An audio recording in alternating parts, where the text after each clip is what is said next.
Good morning, everyone. How are you all? Okay, guys, we are studying uh, who do this work. Okay, means we are studying about the cleaning job और कौन उस job को करते हैं. इसमें हमने 2 lecture पढ़ा और देखा कि हमारा जो पास टाइम है उसमें क्या कंडीशन थी, कैसा टॉयलेट का अरेंजमेंट था, कितना घटिया अरेंजमेंट था. अब हमारा अरेंजमेंट कैसा है और पहले कैसे लोग सफाई करते थे, कौन लोग करते थे, अब कैसे सफाई किया जाता है और कौन लोग करते हैं. ठीक है, अब हम आगे पढ़ेंगे. ठीक है, यहाँ पे एक बॉक्स है, इसमें अ चाइल्डहुड स्टोरी दी हुई है. इस स्टोरी को पढ़ते हैं. ठीक है, this story is almost 100 years old. ये जो स्टोरी है 100 साल पुरानी है. 7 year old Bhim went to Goregaon in Maharashtra with his father to spend his holiday. Okay, 7 साल का जो भीम था वो अपने गांव जाता है. महाराष्ट्र के ये कोरेगांव में इनका गांव है. ठीक है, अपने फादर के साथ वो जाते हैं अपना हॉलीडे स्पेंड करने के लिए. Okay, he saw a barber cutting the long hair of a rich farmer's buffalo. और उसने क्या देखा वहाँ पे उस गांव में कि एक बार्बर जो है एक अमीर किसान के बफेलो की जो लंबे लंबे बाल हैं उसको क्या कर रहा है, काट रहा है. ठीक है, he thought of his own long hair. वो अब इससे देखकर अपने बड़े लंबे बालों को के बारे में सोचने लगता है. He went to the barber and ask for a hair cut. और वो उस बार्बर के पास जाता है. किस बार्बर के पास? वो बार्बर जो भैंस का बाल काट रहा होता है. ओके, उसके पास जाता है और बोलता है कि मेरी भी आप बाल काट दो. Okay, the barber replied, if I cut your hair, both my razor and I will get dirty. तो क्या ये वो करता है, बार बार रिप्लाई करता है कि अगर मैं तुम्हारा बाल काटूंगा तो मेरा रेजर और मैं खुद गंदा हो जाऊंगा. क्यों? क्योंकि ये छोटी जाति का होगा. ठीक है, oh, so to cut human hair can be dirtier than cutting animals hair, wonder little Bhim. इस बात को सोचकर लिटिल भीम जो है वो काफ़ी चकित हो जाता है कि अच्छा, मतलब एनिमल के बाल काटने से तुम डर्टी नहीं होगे, लेकिन एक इंसान के बाल काटने से तुम क्या हो जाओगे, गंदे हो जाओगे. ये बात सोचता है.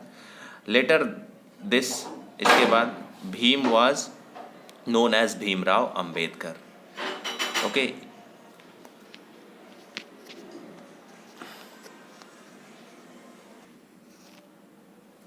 ओके, सो ये कौन थे? ये आगे चल के doctor Bhimrao Ambedkar, the great Bhimrao Ambedkar बनते हैं. He become very famous across the world. वो बाद में अपने कामों से पूरे दुनिया में बहुत फेमस होते हैं. उन्होंने भी अनटचेबिलिटी, दलित की जो कंडीशन थी उसके लिए बहुत सारा मूवमेंट चलाया. दलितों को पढ़ने के लिए प्रोत्साहित किया, उन्हें एजुकेशन लेने के लिए बोला. ठीक है, और जो भी रिचुअल्स हैं उसको अनफॉलो करने के लिए बोला. इसीलिए बाबा साहब अम्बेडकर जो हैं वो काफ़ी फेमस हुए पूरे दुनिया भर में. और उन्होंने बाद में चल के भारत के कॉन्स्टिट्यूशन को लिखा. ओके, और उसी कॉन्स्टिट्यूशन के अकॉर्डिंग आज हमारी कंट्री रन करती है. ठीक है, अब देखो, इन अ कन्वर्सेशन और in school, a conversation in school, the reality today. Hetal. I am Hetal and this is Meena. We both study in class third. We both study in class third. Question. इन दोनों के बीच में ये हो रहा है question answer. देखो, What all do you do in school? तो मीना बोलती है We clean the ground. Do all children clean? No at all.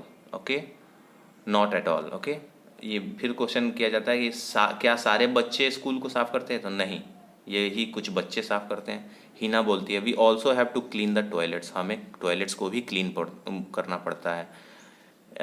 Hina बोलती है. ठीक है, we do it different days. हमें अलग अलग दिनों में ये करना पड़ता है. I clean on Monday, she does on Tuesday and she on Wednesday all the childrens from our community do this. Okay, ये एक खास कम्युनिटी के, वही अनटचेबल कम्युनिटी के जिन्हें सो कॉल्ड डर्टी इंसान माना जाता था, उनके बच्चे जब स्कूल जाते थे तो इनको पढ़ाना कम और इनसे टॉयलेट की सफाई कराई जाती थी। ठीक है।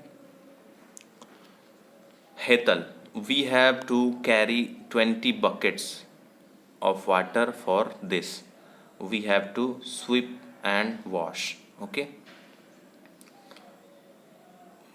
Why? हाँ, we have to carry 20 buckets of water. We have to sweep and wash. Okay. हम लोग को 20-20 बकेट्स पानी लाना पड़ता है और सफाई करनी होती है, पोछा लगाना होता है। ठीक है। Why only you, why not all the childrens. अब ये क्वेश्चन आता है, क्यों सिर्फ तुम्हें ही ये सब काम करना पड़ता है, बाकी चिल्ड्रंस क्यों नहीं करते हैं। ओनली वी हैव टू, तो हेतल बोलती है कि सिर्फ हमें ही करना पड़ता है। If we don't we get beaten, अगर हम नहीं करेंगे तो हमें पीटा जाएगा। और फिर भी बच्चे स्कूल के लिए लालायित होते हैं, वो भी रोज़ स्कूल जाते थे, इतनी प्रताड़ना के बाद भी इन्हें पढ़ाया भी नहीं जाता था। ओके, अब आपको क्या करना है, tell who does the cleaning in your school.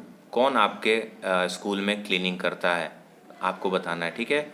Do all children like you help in this, if yes how. क्या सारे चिल्ड्रन जो हैं वो इसमें हेल्प करना चाहिए या करते हैं, अगर करते हैं तो कैसे करते हैं। सफाई करने में क्या सारे बच्चे हेल्प करते हैं, स्कूल की सफाई करने में अगर करते हैं तो कैसे करते हैं, ये लिखना है आपको। If all do not help, अगर सारे नहीं हेल्प करते हैं तो क्यों नहीं करते हैं। Do all children do all kinds of work, क्या सारे चिल्ड्रन हर तरीके के काम करते हैं, ये भी बताना है आपको। Do they sometimes have to miss classes to do this work, क्या उन्हें कभी कभी इन कामों को करने के लिए क्लासेस को भी मिस करना पड़ता है। Do the girls and boys do the same kinds of work. Okay, क्या गर्ल्स और बॉयज़ एक तरीके का ही काम करते हैं स्कूल में, ये भी बताना है आपको। What all the work do you do at home, और आप किस तरीके का काम अपने घर में करते हो, सारा काम आपको यहाँ पे लिखना है, कौन कौन से काम करते हो, अच्छा बुरा जो भी है। Is the work done by boys and girls, man and women the same, क्या महिला और पुरुष, लड़के और लड़कियों के द्वारा काम की गई जो काम होती है वो समान होती है, एक समान होती है। Why do you like to bring some changes, what kind. Okay, क्यों आप कुछ चेंज लाना चाहते हो, अगर लाना चाहते हो तो किस तरीके का चेंज लाना चाहते हो। Would you like to bring some change, आप कुछ चेंज लाना चाहोगे, अगर लाना चाहोगे तो किस तरीके का चेंज। ठीक है। अब आपको डिस्कस करना है, ये क्या डिस्कस करना है। Do people look at different kinds of work in the same way, क्या लोग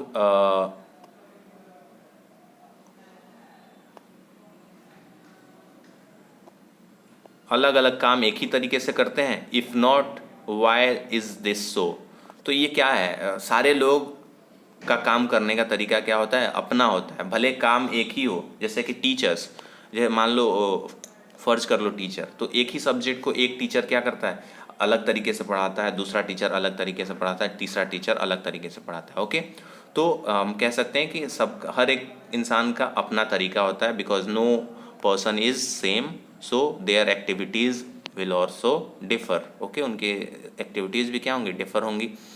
Y is it important to bring changes. Okay, ये क्यों इम्पॉर्टेंट है कि चेंज लाया जाए। Gandhi ji favourite song bhajan is given here, this bhajan is in Gujarati. Try to understand the meaning of these lines with the help of your elders. Think about this. Okay, ये गांधी जी का favourite भजन है, बहुत अच्छा भजन है। इसको आप कभी सुनोगे यूट्यूब पे तो बहुत ही प्यार से इसको गाया गया है, आप बहुत ही प्लीजेंट है। क्या है, वैष्णव जन तो तेरे कहिए जे पीर पराई जाने ना जा रे रे। पर दुखे अपमान सहे जे मन अभिमान न आने रे। ओके, इसका आप मतलब अपने पापा से, अपने दादा से एक बार पूछना, ठीक है, और फिर लिखना, ठीक है। व्हाट वी हैव लर्नड, तो हमने क्या सीखा, इसको भी आपको, Gandhi ji used to say that every person should do every kind of work. Gandhi ji ये कहते थे कि हर एक इंसान को हर किस्म का जॉब करना चाहिए, उसमें शर्माने वाली कोई बात नहीं है। If you are spreading mess then you are responsible for the clearance of that mess. अगर आप गंदगी फैलाते हो, अगर आपको गंदगी फैलाने में शर्म नहीं आती तो उसको साफ करने में कैसे शर्म आ सकती है, ठीक है। वो देखो, जब अफ्रीका में थे तो भी वहाँ पे वो अपने जो टॉयलेट थी वहाँ पे खुद ही साफ करते थे, ठीक है। टॉल्स्टॉय आश्रम खोला था वहाँ पे उन्होंने, भारत में उन्होंने कौन सा आश्रम खोला था, साबरमती आश्रम। वहाँ पे उन्होंने कौन सा आश्रम खोला था, टॉल्स्टॉय आश्रम। ओके, तो वहाँ पे भी लोग रहते थे, वहाँ पे भी सेम कंडीशन वो अपनाते थे। Got it. What do you feel, ये सब क्वेश्चन आपको करने हैं, ठीक है। What do you feel about this, every one follow this, what are the things that would change. अगर सारे लोग ऐसा फॉलो करें, हर कोई हर काम करने में सक्षम हो, शर्माए नहीं, किसी भी काम को छोटा ना समझे, तो क्या होगा, तो क्या होगा, कैसा चेंज आएगा, आपको ये लिखना है। तो चेंज क्या होगा, डिस्क्रिमिनेशन खत्म हो जाएगी। ओके, जो छोटे काम करने वाले लोग हैं उनको भी सोसाइटी में इज्जत मिलेगा, ठीक है। They will also get the respect and money. Okay, they will not be discriminated, उनको उनके साथ भेदभाव नहीं किया जाएगा। Okay, they will get equal rights. ये सब बड़ी बड़ी चेंजेज आ सकती हैं अगर हम गांधी के रास्तों पे चलें तो गांधी जी न सिर्फ फ्रीडम फाइटर थे बल्कि एक सोशल रिफॉर्मर भी थे। वो जाति प्रथा, छुआछूत के खिलाफ बहुत ज़्यादा मेहनत की उन्होंने, सफाई के लिए वो बहुत ज़्यादा तत्पर थे, ठीक है। तो इसीलिए हम महात्मा गांधी को न सिर्फ फ्रीडम फाइटर बल्कि एक महान सोशल वर्कर भी मानते हैं। ओके, तो इस चैप्टर में यहीं तक ये वीडियो ख़त्म हुआ और इसी के साथ ये चैप्टर भी ख़त्म हुआ। Thank you, have a nice day, you guys are very well, and see you soon in next chapter. Tata, bye bye.